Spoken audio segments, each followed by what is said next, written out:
चलो विद्यार्थी मित्रों, હવે આગળ હમણાં જ તમે લગભગ છેલ્લે લેમ્ડા એમ વિશે ભણ્યા હશો. મોલર વાહકતા જોડે જોડે તમને લેમ્ડા 0 એમ નું જ્ઞાન આપ્યું. પ્રબળ વિદ્યુત વિભાજ્ય અને નિર્બળ વિદ્યુત વિભાજ્ય વિશે બી થોડું સમજાયું. તો પહેલો પાછો અહીંયા પ્રશ્ન શીખીએ. પ્રબળ વિદ્યુત વિભાજ્ય માટે લેમ્ડા 0 એમ નું સૂત્ર અને આલેખ સમજાવો. પ્રબળ વિદ્યુત વિભાજ્ય તમને થોડા થોડા સમજાયા હતા, બરોબર યાદ કરી લેજો. જેનું 100% આયનીકરણ થાય એ NaCl, KCl, NaOH, HCl વગેરે. હવે જોઈએ પ્રબળ વિદ્યુત વિભાજ્ય માટે લેમ્ડા એમ અને લેમ્ડા 0 એમ નો સંબંધ નીચેના સમીકરણ દ્વારા મેળવી શકાય. લેમ્ડા એમ બરાબર lambda 0 M minus A C ની 1/3 ઘાત. એટલે કે આવું પણ થાય. લેમ્ડા એમ આને આગળ લખીએ માઇનસ એ વર્ગમૂળમાં સી વત્તા લેમ્ડા 0 એમ. આમ પણ લખાય ને આમ પણ લખાય. ઉપરોક્ત સમીકરણને y બરાબર mx પ્લસ c સાથે સરખાવતા, એટલે આ સમીકરણ છે, જો કે સમીકરણ આ પણ છે, આને y બરાબર mx પ્લસ c સાથે સરખાવો. સરખાવતા આવો આલેખ આવે.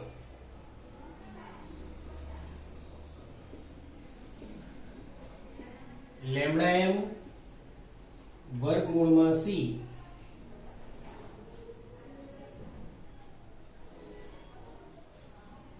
આવો આલેખ આવશે. આલેખમાં KCl જેવા પ્રબળ વિદ્યુત વિભાજ્યનો લેમ્ડા એમ વિરુદ્ધ વર્ગમૂળમાં c નો આલેખ. આલેખ છે. હવે આલેખને આ બાજુ લંબાવતા અહીંયા તો આલેખને y અક્ષ તરફ આલેખ કેવો મળશે પહેલા એ લખીએ. લેમ્ડા એમ વિરુદ્ધ વર્ગમૂળમાં c નો આલેખ ઋણ ઢાળવાળી સીધી રેખા મળે છે. એટલે આલેખ સીધી રેખા મળશે. ઢાળનું ચલો ઢાળ જવા દઈએ, પહેલા એ લખીએ કે આલેખને y અક્ષ તરફ લંબાવતા, એટલે અહીંયા y અક્ષ તરફ લંબાવો તમે તો આટલો ભાગ મળશે આંતરછેદ. લંબાવતા આંતરછેદનું મૂલ્ય લેમ્બડા 0m દર્શાવે. લેમ્બડા 0m એટલે ગઈ વખતે હમણાં શીખવાડ્યું હતું કે લેમ્બડા 0m એટલે શું થાય? અનંત મંદને મોલર વાહકતા કે સીમિત મોલર વાહકતા દર્શાવે. તો પહેલો જ મુદ્દો આપણો એ હતો લેમ્બડા 0m કઈ રીતે શોધાય? તો આલેખ દોરી કાઢવાનો, આલેખને આ રીતે લંબાઈ દો તો લેમ્બડા 0m મળી જાય. બીજું, ઢાળનું મૂલ્ય એ દર્શાવે. એ એટલે શું છે? તો એ બરાબર અચળાંક છે. તો ઢાળનું મૂલ્ય એ દર્શાવે. બીજી વાત અહીંયા જોઈએ, ચલો અહીંયા ચેક કરી લઈએ. આટલા ભાગમાં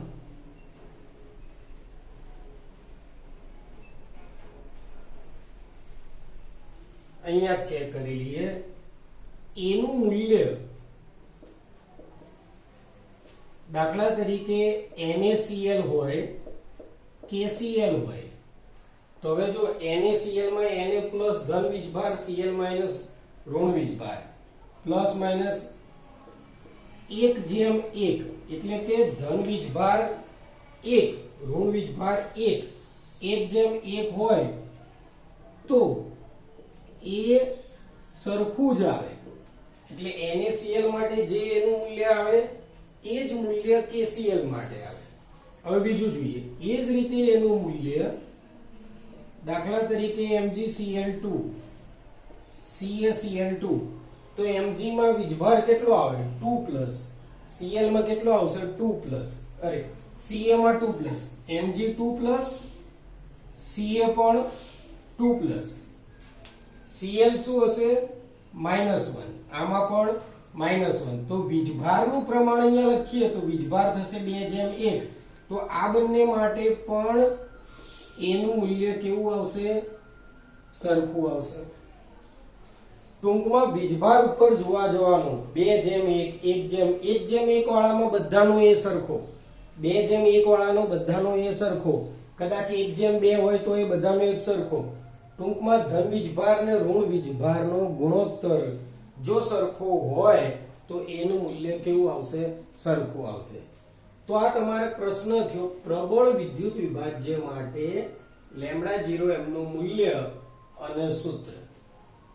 આ પ્રબળ માટે થયું. તમારી ચોપડીમાં આની આ જ વસ્તુ આપેલી છે, પણ પ્રબળ માટે નહીં, એ નિર્બળ માટે અને પ્રબળ માટે બંનેનો ભેગો આલેખ દોરેલો છે. જો પ્રશ્નમાં પ્રબળ પૂછાય તો ભેગો આલેખ નહીં, આ એક જ આલેખ દોરવાનો આવશે.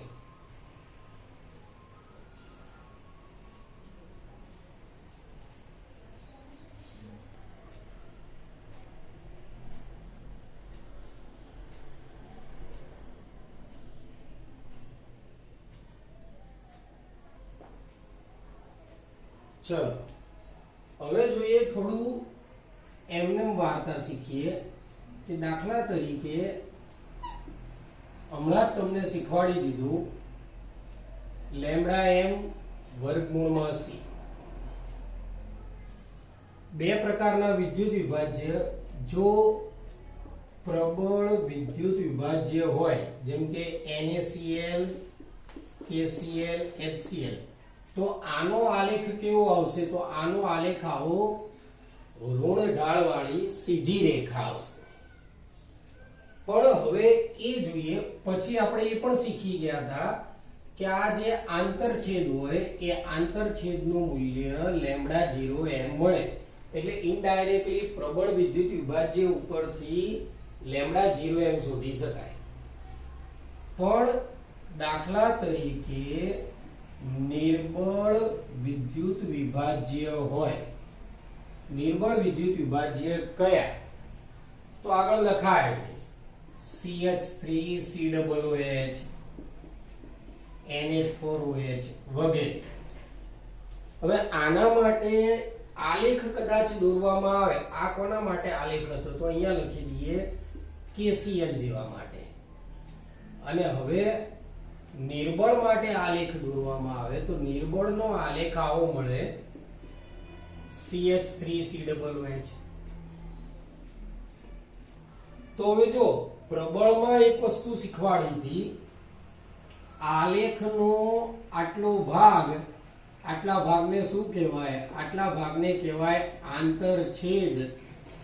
આંતરછેદનું મૂલ્ય એટલે લેમ્ડા 0 એમ.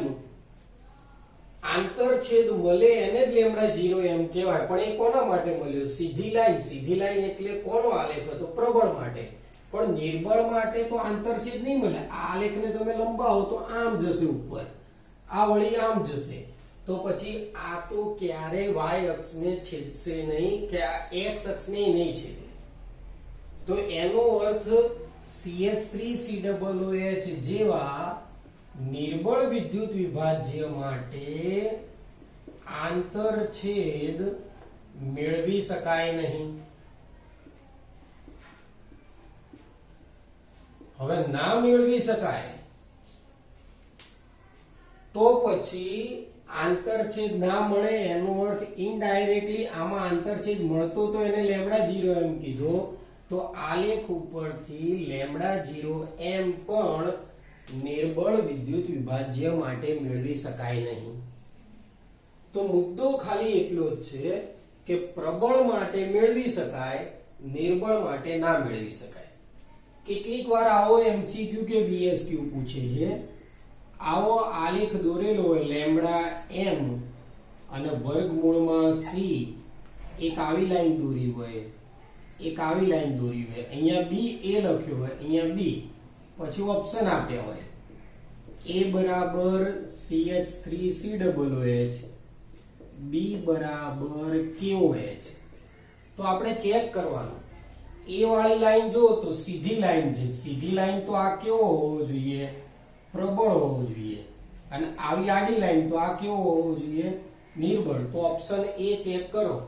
એમાં તો CH3COOH લખ્યું. CH3COOH એટલે આ કેવો થાય? નિર્બળ થાય. અને આમાં KOH પ્રબળ. તો આ તો ઊંધું થઈ ગયું. એમાં પ્રબળ હોવો જોઈએ એટલે આ ઓપ્શન ખોટો. ઇનડાયરેક્ટલી ચલો બીજો ઓપ્શન લખીએ. NaOH, એમાં NaOH, B માં CH3COOH. હવે સાચું. NaOH પ્રબળ તો એની સીધી લાઈન છે, CH3COOH નિર્બળ તો એની આવી આખી લાઈન છે. તો આ રીતે એવું જરૂરી નહીં મેં બે મૂક્યા. ઘણીવાર એ લોકો આવી રીતે 3 મૂકે છે. આમ કરીને પાછો ત્રીજો મૂક્યો હોય C.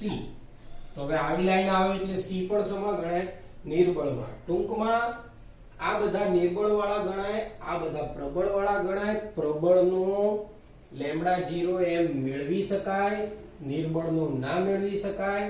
પ્રબળનો મેળવી શકાય તો કેમ? આલેખનો આંતરછેદ મળે એટલે મળે. નિર્બળમાં આલેખનો આંતરછેદ મળતો નથી એટલા માટે એનો લેમ્ડા 0 એમ શોધી શકાતો નથી. તો હવે નિર્બળ વિદ્યુત વિભાજ્ય માટે લેમ્ડા 0 એમ કઈ રીતે શોધવું? તો એના માટે એક મહાન વૈજ્ઞાનિક કોહલરોસ આવશે. આખા ચેપ્ટરની અંદર અત્યાર સુધી થિયરીમાં ગમે ચાલ્યું હોય એનો સૌથી મોસ્ટ IMP પ્રશ્ન હોય તો કોહલરોસનો નિયમ. તો ખાસ દરેકે આખો નિયમ તૈયાર કરવો છે. જો આગળથી IMP કોહલરોસ, પાછળથી બધા જે કોષ, ટૂંકમાં રોસ અને કોષ, આ બે ખાસ તૈયાર કરવા. આ જોઈ લો એકવાર, બરોબર મગજમાં ફિટ બેસાડી દો.